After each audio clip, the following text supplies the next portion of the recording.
You're on the Social Entrepreneurs Index as one to watch. Tell us a little bit more about what you were building and how that caught their attention. If business is the problem, then it must also be the solution.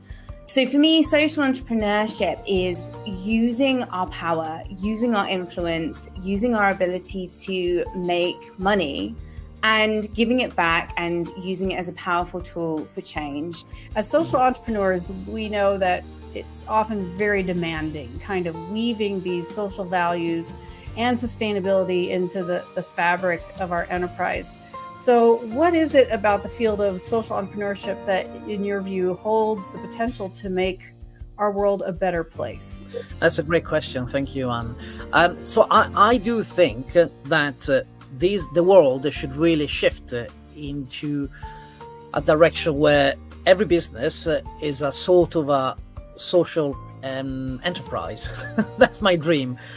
I think if there were more social enterprises, if there were more businesses based around values and ethics, I think this world will be a better one. So social entrepreneurs, they have an advantage because that's already part of their DNA. It's part of who they are. It's part of their mission.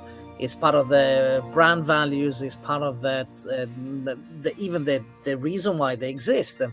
So that's a huge USP, I think. So I think that's the advantage. So, but I think there should be more.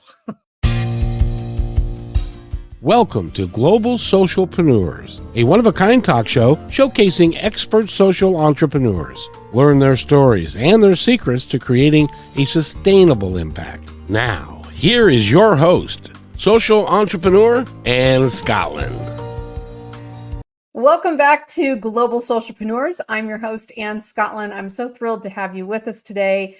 And today is a very special treat because we're going to go back through some of the highlights from Season 1 and 2 here on Global Socialpreneurs and hear what some of our favorite guests had to say about social entrepreneurship. And if you haven't gotten to know us yet, if you don't really know what this show is about or what social entrepreneurship is really about, or if you'd like to just hear the stories of incredible people who are doing it now, then stay tuned because we are going to talk about entrepreneurship inside and out. This is going to be a really fun episode, probably one you'll want to rewatch. So I hope you'll stick around with us. So what is social entrepreneurship? Well, this was a term that was forged back in the 1980s by Bill Clayton, which many of you will have heard of Osaka Innovators for the Public. And he basically said, I started realizing there were people all over the globe who were doing for-profit businesses to create an impact, as opposed to charities and nonprofits. And because of that, I thought there should be a term for these people because everyone was out there doing it all on their own. Now, granted, remember, this was 40 years ago, 40 plus. So this was new then. Even now, we talk more about social enterprise and social entrepreneurship, but it was new then. What was really big and different was what makes a social entrepreneurship different from a nonprofit or a charity. And we're going to talk about that today with some of our guests. Also, what makes it different from a regular startup? And I'm going to ask them, why is monetizing so important? What is the factor in monetizing your impact program, impact business, that gives it an edge or an advantage that a charity-based system may or may not have? And sometimes they work very well hand in hand. So we're definitely saying charities and nonprofits have a great place in the story. But our particular story here today is about social entrepreneurship. I'm going to ask our guests what got them into social entrepreneurship. And I should have been on this one because I could have given you a story there. We'll save that for another day. Why? Why did they do it? And then explain to us what each of their social entrepreneurship does. What is the business and kind of what is that business model? And then finally, I'm going to ask them about advice. Give us some advice for those of us who are already social entrepreneurs, to viewers like you or others who may not be a social entrepreneur but would love to consider it, or someone who's considering pivoting their existing business into a social entrepreneurship or social enterprise. And I'm really looking forward to sharing with you their answers to that. And then finally, we're going to even ask, what does the future look like? What kind of a different place is the world if social entrepreneurship was more of the norm? So let's get started. What is social entrepreneurship? Well, for the purposes of this show, I will say that social entrepreneurship has so many definitions, which is one of the reasons we're having this global conversation, which is to kind of not narrow down the definitions, but possibly expand them. There's several sort of purist definitions, but I think those can even keep us inside a box and prevent us from making the impact we really could be making if we weren't so attached to the precise definitions. But in simplistic terms, for the purpose of this show, the most simple formula that we use here is, again, can be up for debate, is this. So a social entrepreneur could say, quote, I do blank. That's their business. What does their business do? I do blank in order to help solve blank, which is a social or environmental problem. I build boats to help solve transportation challenges on the Amazon. You can fill in the blank any way you like. I just made that one up out of my head. But this is what we're talking about, okay? So what is social entrepreneurship? Basically, it's a for-profit business with an intention of creating an impact. The impact is more important than the profit, but the profit is really important. Sophie Lee is a social entrepreneur from the UK. Her company is called Electric Peach, and it helps impact-led leaders grow their work through new methods of marketing, which is very fascinating on its own. I asked Sophie what was her definition for social entrepreneurship. If business is the problem, then it must also be the solution. So for me, social entrepreneurship is using our power, using our influence, using our ability to make money and giving it back and using it as a powerful tool for change in whatever area we feel most passionately about. And for me, that really is like the most important and impactful way that we can create change on a global level at scale. Social entrepreneurs can come from all backgrounds and from all parts of the globe. I was just talking the other day to Toranj and Anousha, two of my favorite Farsi-speaking friends who have a company called Joy Culture. And this social entrepreneurship offers programs specifically to teach emotional wellness tools to the global Farsi-speaking community, which is fantastic. You really need to hear more about what they do later in this episode. I asked Toranj to tell me a little bit more about why social entrepreneurship is important for her. I am also an actor, and I've spent 20 years behind the camera as a professional photographer. But what sets social entrepreneurship apart from a career path is that it is a vocation, it is a calling, it is a purpose. And it is initiated by one's own experience. It is initiated by your dharma. Next, we're going to talk to our guest about what makes social entrepreneurship different from nonprofits and charities. But first, we have to just take a few seconds for a quick commercial break. We'll be right back. Global Socialpreneurs is brought to you in part by Positive Talk Radio, KKNW 1150 AM in Seattle. Check them out at www.positivetalkradio.net. You're here with us on Global Socialpreneurs. I'm Ann SCOTTLIN, and we're continuing to talk to a variety of our guests from season 1 and 2 of the show. And we're asking now, what makes a social entrepreneurship different from a nonprofit or charity? How does that stand out and why? I talked to Adrian Ashton. He's a social entrepreneur and on the advisory board in the UK for the Organization for Responsible Businesses. So this guy knows what he's talking about. And this is what he had to say. But tell me, what got you excited in the first place around the concepts of social entrepreneurship? Again, it goes back to my parents. You know, it's that sense of, they brought me up with a sense of social justice and looking at the world and saying something's not quite right. This isn't fair. This is not right. You know, we're a social species. You know, human beings to human beings. None of us exist in a vacuum. We stand off all together as a community.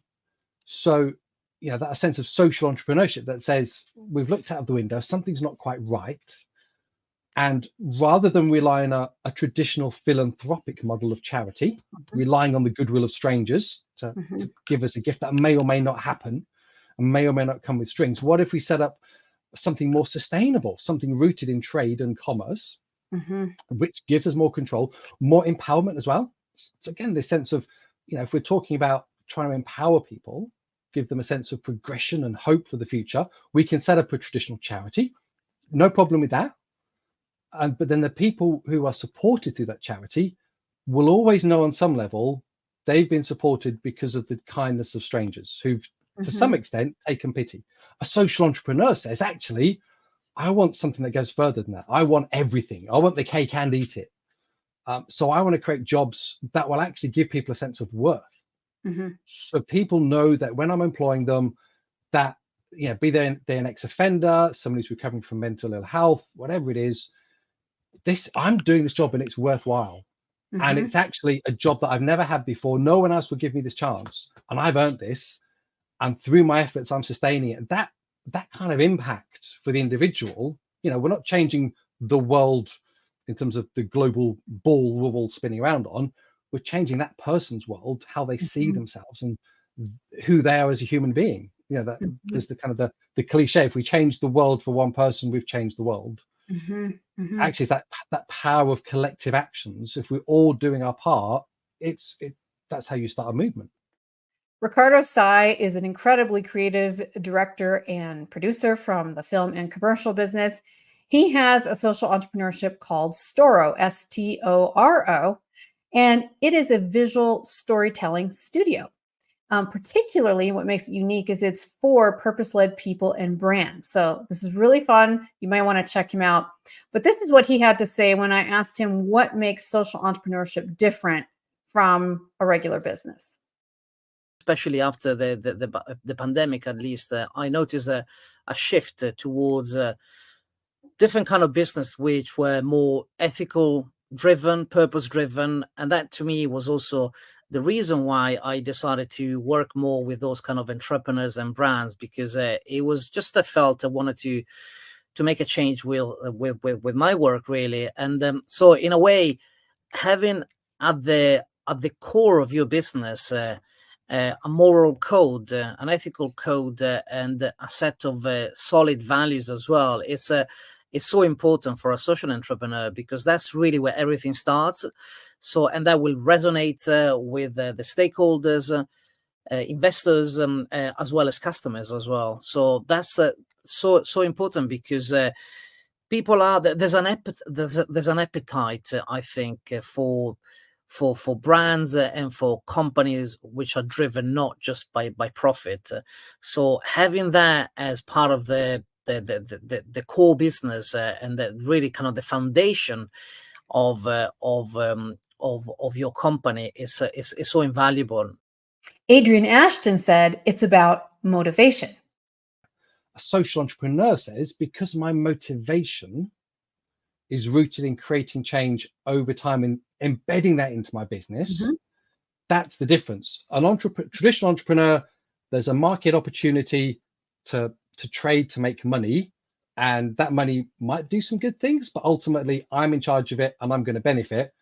Social entrepreneur says there's a market opportunity to trade, to generate money, and with that money we will create good things, and we will always be creating those good things. I may take a wage, but ultimately this thing's going to outlast me, and it's creating something bigger than me, and my reward will be in the next life from this. I'm not going to take the big payout in the way that a traditional startup would. Next, I talked to Eddie Capstick. I love his name. It's just fun to say. He is the CEO and founder of Appy Maps. He's a tech guy, also in gaming for good. But Appy Maps is a tool that helps map social impact ecosystems through maps, apps, and virtual tours. And I asked Eddie, to him, what makes a social entrepreneurship different from a regular startup?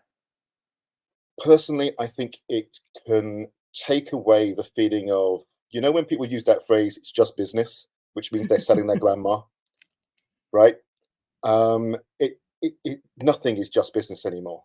Everything should be personal. Everything should be making choices, not just for you, not just for your family, but or the whole supply chain.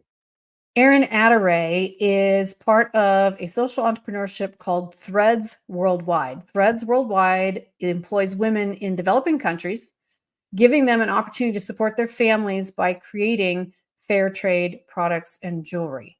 Sometimes these women are from agricultural communities or even sex trade communities where there's no other incomes available. And by being creative with fair trade products and jewelry, they've found ways to support themselves and their children. I asked Erin what she loves about social entrepreneurship and what makes it different. I love social entrepreneurship because it's a way to really reinvent the world in a way where a business actually makes a global impact. And so it's this beautiful interweaving of no more win-lose, but like a win-win situation where independence and financial freedom, all the things, but also in a way that really brings us together and makes a more harmonious place to live in. So another thing lots of people ask about social entrepreneurship is, why is the monetization part so important? What is it about it being for profit that actually is an asset to the business? So I asked Toranj again what she thought about monetization and why it serves a very specific purpose. Monetizing what we do it just increases the time that we can spend doing it and increases our reach. So it's actually creating more of a social impact as we monetize, because then if I can extend the time that I am spending on my social entrepreneurship venture, then I'm going to have more reach. Then I'm going to be able to do more. Then I'm going to be able to bring more and serve more. So you can see there's a social and even psychological aspect to monetizing. And it is a really interesting and important part of what makes social entrepreneurship so special. I like to use an example. It's a very generic example, but you could even be a social entrepreneur and wash clothes in the river for a living. How is that? Well, you could go to your neighbors and say, I know somebody washes your clothes.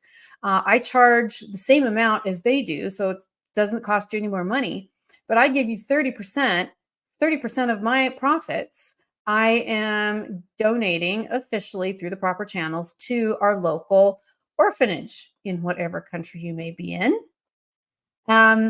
It's win-win-win. In a perfect world, there's always challenges and opportunities to learn and make it better. Win-win-win is people want to make a difference and they're going to give you their business in many cases because it makes them feel good that 30% of all the money they spend on washing clothes, which they had to do anyway, is now going to the orphanage. You will probably make more money, often will make more money in this situation because people are excited about doing this. So instead of having 20 customers, you may be able to generate 40 customers or 50 customers. Customers might even change from the previous person who was doing their laundry for them, right? So you actually end up making more income in the end by being a social entrepreneur, or at least the same in worst case scenario. And then lastly, the orphanage benefits because they're getting 30% of the income. So you can see how this is the paradigm, this is the format for what social entrepreneurship means in a very simplistic level. But this is why the monetizing part is so important. This is why being for profit is so important, including me. This is why I became a social entrepreneur, was because I saw a need. I was already a motivator, a business coach, entrepreneur coach, and I also did volunteer work on the side with Amnesty International and other large charitable nonprofit organizations. And finally I said, why don't I combine this? I should lead by example, which is making an impact by making money, showing other people how to make an impact while making money. You see how that goes, right? So that's also what motivated me to become a social entrepreneur. But let's get on to some of the other stories from other individuals here on our show today.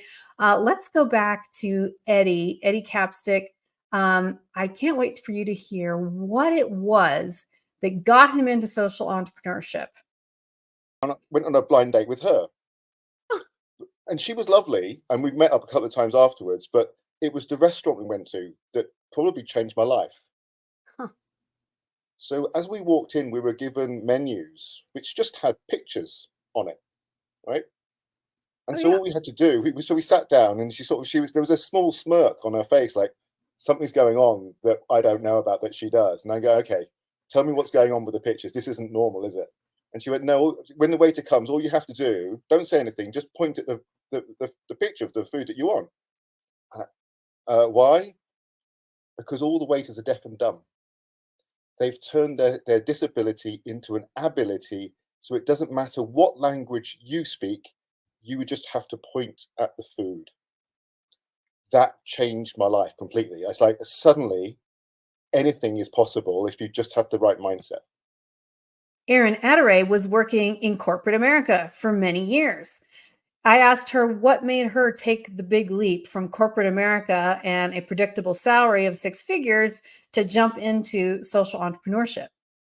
What I love about this work is that, so many, I think 80% of Americans I read recently don't love what they do. They actually don't even like what they do, right? And I feel like many people, myself included, have kind of lived in default for a lot of their lives. I think the pandemic was actually a great gift in that it shifted us into really thinking about what's important and how we want to live and what do we want to do in life. And, for me, just my personal story, as I mentioned, I was climbing the corporate ladder for 18 years, very successful career, started missing my kids' birthdays. And I realized one day that I was in this meeting, a 30-minute discussion about the word the versus a and a new promotional piece for a new product launch. And I'm just like, what am I doing with my life? And this was on the heels of a conversation, a Zoom call with, at that time, it started very part-time with with Reds Worldwide. And we had a Zoom call with women in India who were debating going into the brothels that evening. And so just the contrast there, I was like, wow, I felt called to this work. I need to really do this. And for me personally, I'm back on that path to earning 6 figures, but in a way that is meaningful. Now, I can't wait to share this story with you, or rather let Tammy Jordan share her own story. Tammy has a award-winning social entrepreneurship called Fruits of Labor in West Virginia, a state in the United States. And Fruits of Labor hires and trains women in recovery, especially those just out of incarceration, in her bakeries and her farms. It's called Fruits of Labor. Here's Tammy Jordan. We started our business in 2001, and then in 2009, I went to visit a lady that I knew in Alderson Prison. And that really transformed my view of how can my company do something beyond production or beyond weddings and catering and the things that definitely made my heart happy. So I had that calling into agriculture and production and into catering that moved me throughout my life. But then it was about a little over a decade later that purpose was added to it. And so when I talk to social entrepreneurs, is that, don't worry which comes first. Sometimes our purpose comes first and we have to learn how to live it out. Sometimes the calling and the things that we love and what we're talented in comes first, and then it's connected to a deeper purpose. So that visit really transformed the way that I looked at how a for-profit can be meaningful in a time and space that really was not even, it was on the forefront.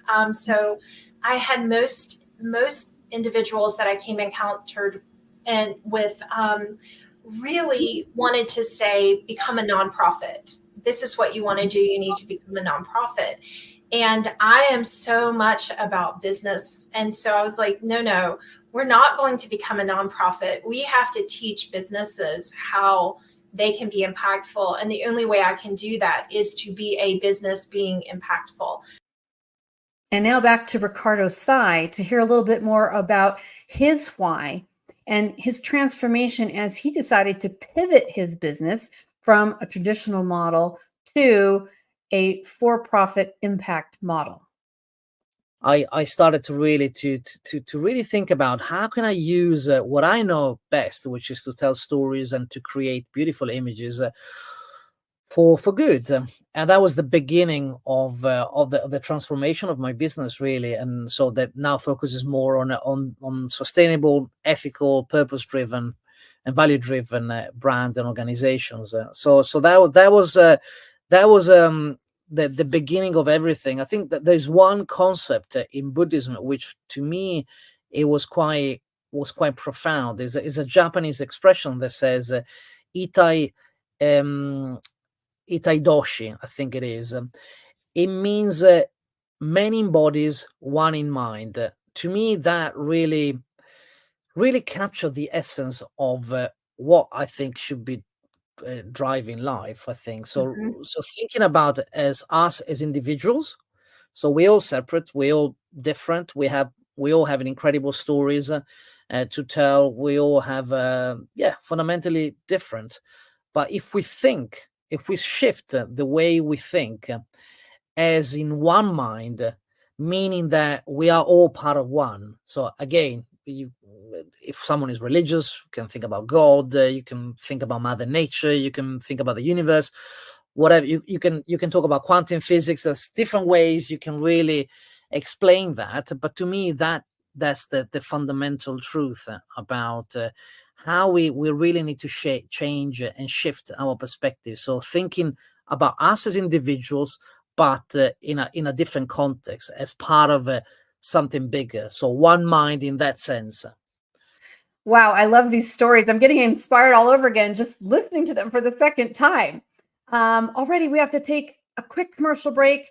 We will be right back, and you're going to want to stay because I'm next going to ask our social entrepreneurship guests to share more about how their companies work, and more importantly, to get their advice on social entrepreneurship. How can others do social entrepreneurship and be successful? How can they start it? How can they continue it? How can they improve it? And then we're going to wrap up about talking about the future.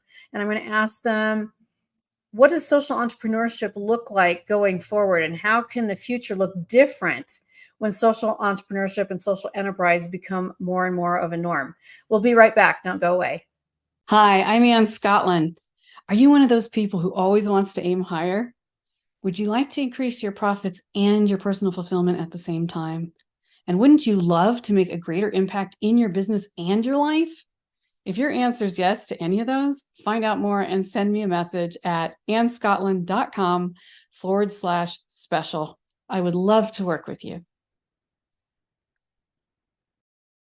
Welcome back to Global Socialpreneurs. I'm Ann Scotland, and wow, time has absolutely been flying. We only have a couple minutes left, and I absolutely can't wait to let some of our guests share with you what their social enterprises do and a little bit more about the kind of business model those are based on. Let's go first to Sophie Lee of Electric Peach. You're on the Social Entrepreneurs Index as one to watch. Tell us a little bit more about what you were building and how that caught their attention. Sure. So Electric Peach is a brand storytelling and experience agency, and we focus on helping businesses to amplify their impact. And we do that by working with them to use communication as a tool to enroll more people in their vision and galvanize them to action. We also have a social enterprise element of that, whereby we work with artists and activists to help us to tell these stories, and we help to train them to be more impactful in their communication. I'm a communicator by trade, and so I'm really, really passionate about communication as the mouthpiece of change. And I have a really strong belief that there is no problem that can't be resolved through communication. I love that. And for you techies out there, technology is a huge and very central and important part of social entrepreneurship. Often people think it's just about agriculture or just about food production, about health, wellness, medical services. And while it can be and is about all those things, technology in this world today plays a very important part. So to hear more about that, let's go back to Eddie of Appy Maps. And I started something called the Social Enterprise Experience Tours.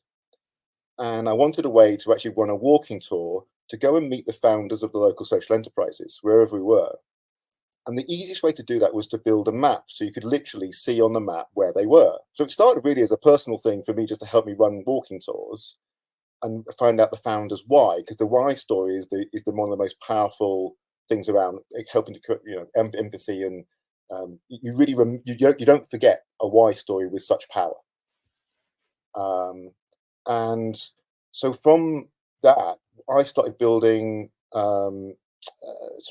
events. So because it wasn't just, people are interested in maps, sure, but people want to know what events they can go along to, what can I be part of and stuff. And then that's interesting. So how do we run a map and an event space? I know. Let's create an app where you've got maps, events. Oh yeah, we can add news. Oh, we can add jobs in there, so people can get jobs in the social impact space. Okay, and then hang on, we could add products, and then we could do affiliated marketing, and then we could generate some money to help run this thing. And then hang on a minute, there's hundreds, possibly thousands of communities that want their own app, which will show like a plastic-free communities all over the world. Imagine that. You've got all the shops, the plastic-free shops. You've got all the events you might want to go to. That sort of thing. Plastic-free events, of course. Then you've got the news of what's going on around the world about new plastics that aren't plastic and they can be biodegradable. And then you've got products which are not plastic-based, and you can go and find that sort of thing. So imagine so the idea in the long term is to build that platform that can host loads of communities having their own app with all of those kinds of things within it. Yes.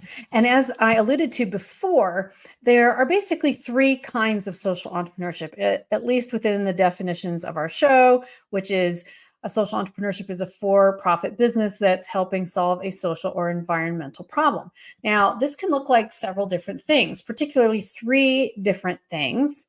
One, the nature of the business itself can be the product or service it is creating or selling. So this could be creating a business, a social entrepreneurship that is creating clean water containers for carrying water in countries that don't have plumbing. So they actually are producing something that is designed for a place or region or purpose that is very specific to solving a particular social or environmental problem. And the second kind of social entrepreneurship, as I define it, is a business that is created to intentionally create jobs, like Tammy Jordan just shared a few minutes ago, creating jobs for ex-cons, especially ex-con women in her bakeries and her agricultural programs. So it's creating jobs by the very nature of the company. And again, I love that because it's leading by example. It's a for-profit business teaching people how to create profit for themselves. And then the third kind of business is, and this is the one that's a little more controversial and sometimes becomes a little more leaning towards social enterprise, which is something we talk about here. Like we say, we're not trying to tie down the definitions firmly because we want more people to get involved and not just be scared off by a specific definition. But the third version is basically a business that is does anything, any product or service, but is set up intentionally in its business plan to donate a flat percentage of their profits for a specific cause or impact program. It could be a donation, it could be a sponsorship, it could be scholarships, it could just be a chunk of cash, even to another social entrepreneurship. But the question is, whatever they're making, I mean, it literally could be salad bowls, but they've decided that 30% of all their income, that flat rate of everything they make, all their profits, is going to go to a specific impact program. And I share that because Erin Attere from Threads Worldwide has a really wonderful way of doing this. Threads Worldwide is literally filling all three of those definitions. Let's hear what she has to say. I love all those definitions, Anne, and I'm really proud to say that we actually meet all three of those criteria at Threads Worldwide. In the introduction, you mentioned that we create life-changing work through the sale of fair trade, handmade jewelry and accessories, and home goods. And so kind of that definition number one of really doing things in a sustainable way. So fair trade means essentially really good for people and good for planet. So no child labor, safe working conditions, all of those things. Your second definition is we are creating jobs. We are creating jobs for women in 8 different countries around the globe who hand make these products, but also here in the United States, so 9 countries total, where women can really contribute and have meaningful work while earning an income and building a brighter world. And then lastly, we also have different campaigns throughout the year where we donate a specific percentage of sales. So for instance, every July, we host these dream gatherings where the host selects whatever nonprofit or charity of their choice locally. So anything from cancer to, Humane Society, all of these things, they get 10% of sales, as well as a couple of other things throughout the course of the year. So I'm very proud to say that Threads is actively and intentionally designed to hit on all 3 of those criteria that you shared. So we're talking here about what kind of social entrepreneurships our guests have, or what kind of business models they use. Another business model that's worth mentioning for sure is the co-op. And I didn't know until many years after I had been a member of a co-op what a co-op actually meant and did. This is a long time ago. But to be a little more clear on that and to help us understand, we'll go back to Adrian Ashton, our responsible business advisor, to hear how a co-op model can be so effective. Worker cooperative, from the outside, looks like any other regular business, except it doesn't have a Jeff Bezos at the background owning all the shares and pulling all the strings, or an Elon Musk. Instead, all the people who work in the business own it collectively between themselves. It's their business. They have a stake in it. They're working it. They're running it to sustain their employment for themselves. They're designing it so that it's the best designed jobs for their welfare and well-being. And because of that kind of passion and ethos, they're also then saying, how do we be the best supplier we can be? How do we be the best buyer we can be? How do we be the best neighbor we can be to our community? So we see worker cooperatives actually being, the research shows us, the most resilient form of business models out there as we go along, and the most impactful for the jobs they're creating and the impact they make on local communities. And they come in all sorts of different shapes and sizes and colors. Wow, we only have a couple more minutes, but you must hear some of our social entrepreneurs' advice to you, to others, to existing social entrepreneurs, to people thinking about becoming social entrepreneurs, to people who always just said, I have a day job, I have no extra time, I have no extra money, there's no way I can ever do something like this. What kind of advice does Eddie Capstick give to us? This is what he had to say. Think massive, start small. Think massive, start small. Make sure that small thing works, and then add to it, and then add to it, and then add to it. And make sure each building block works. And the cash flow is still king like any other business. When I asked Tammy Jordan about her advice to others, she had a lot to say about monumental change and what you can do to create that. What I would say is, if you are building a model, you need to look at paying yourself a fair wage, and to be able to say, maybe I don't need all of that and I can put a little bit back in, and that's okay too. So look at what works for your organization, and just know that there are varying degrees. Some will support mission by profit. So once they make a profit, they'll support through a profit. Some will support through the actual doing of the task. And then some will support in all of that. And wherever you choose, you're making a difference. That's the thing, is that people want to say, oh, it has to be of this level. I say to businesses every time I speak, if every business that could in the state of West Virginia would hire one person in recovery, how would that change our state? Just one person, not 20, one person. It would be a monumental change. Wow. Okay. We're wrapping up with a bang here. I had to squeeze these in. What does the future look like, and how does the future look different if social entrepreneurship is becoming more of a norm? And for that, I turn to Eddie. So Eddie, you are a socialpreneur. I try to be, and probably even I'm now trying to go 2 steps higher, I think, which is that. Another thing. What is that? I have to know now. So going more so beyond social enterprise, there's a couple of steps higher where you become regenerative. So you're not just looking at social enterprise as one silo, You're looking at in the whole holistic round of everything that's going on. And here I am going to give our beloved Riccardo Sai the last word. As social entrepreneurs, we know that it's often very demanding, kind of weaving these social values and sustainability into the fabric of our enterprise.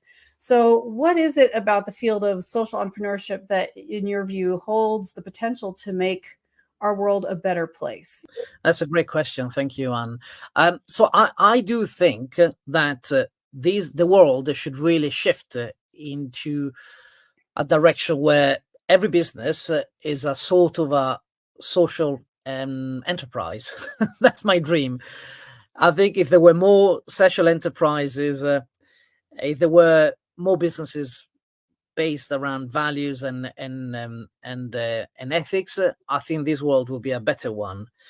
So social entrepreneurs, they have an advantage because that's already part of their DNA. It's part of who they are.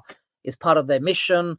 It's part of their brand values. It's part of that even the reason why they exist. So that's a huge USP, I think. And so I think that's the advantage. So, but I think there should be more. I agree with Riccardo. I think there should be more. Thank you so much for joining us today. I hope this discussion with these incredible people, these incredible social entrepreneurs, has really motivated and inspired you today. I hope that if you're not a social entrepreneur, that it got you thinking about what it is and how you can share this concept with the people around you in your profession, in your educational system. What can you do in your community that might make a difference? And if you're already a social entrepreneur, I hope you appreciated the advice and the great words of wisdom that many of our guests shared today. Thank you so much again for joining us. Join our program every week. We stream Wednesdays at 9 a.m. Pacific, 12 p.m. Eastern Standard Time, and that is 5 GMT. So tune in and listen to us. You can also click on the link and check out our whole backlog of episodes from season 1 and the first half of season 2. And if you know anyone who would be a great guest on the show, or if you would like to contribute to helping us make this program possible, believe me, it's a labor of love, and we are turning it into for-profit with our new commercials and sponsors. More to come on that. And last but not least, please do us a big help, like and subscribe, especially subscribe to our YouTube channel. We stream on USA Global TV, E360 TV, Apple TV, Amazon Fire, Roku, many other platforms. But you can always find us and join us on my YouTube channel or any of the ones I've just mentioned. So please subscribe. As always, be kind to yourself today and be kind to others. Talk to you next time. Bye.